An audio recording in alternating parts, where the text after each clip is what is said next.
Flamur Rexhaj doli para gjykatës për të rrëfyer ditën më të keqe të jetës së tij, ditën kur në shtëpinë e familjes gjeti të djegur baban dhe 4 fëmijë të tjerë.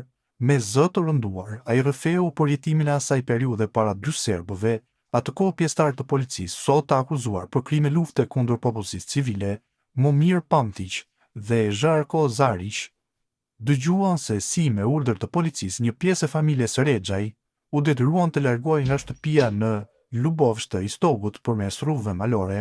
Rexhaj tregoi se në ditët kritike të vitit 1998 pa me sytë e tij të akuzuarin Zarić dhe disa serbë të tjerë duke u grumbulluar për të shkuar në drejtim të shtëpisë së familjes së tij.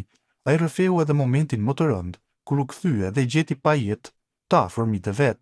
Pasi përfundoi dëshminë para gjykatës, dëshmitari dhe i dëmtuari në procedurë Flamur Rexhaj po largohej nga salla. Në atë çast, ai u provokua nga i akuzuari, një provokim që siç u pa në sallë, u shoqërua me reagim tallës nga të akuzuarit serb për krime lufte kundër popullsisë civile.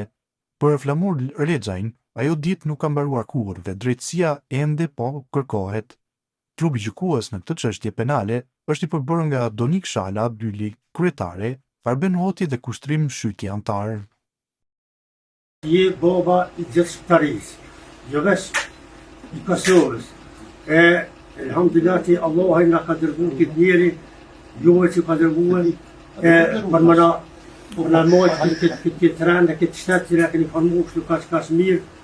Allah ju shpërblet.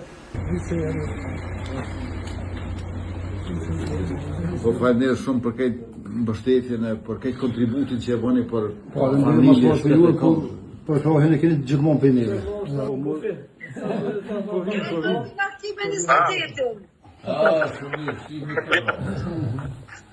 Në të mirë e kanë për Kosovës, nuk i ndrojnë shpesh për ato. Që më të është të rrugës, në arë parë, në kufikën. Mirë se ke orë.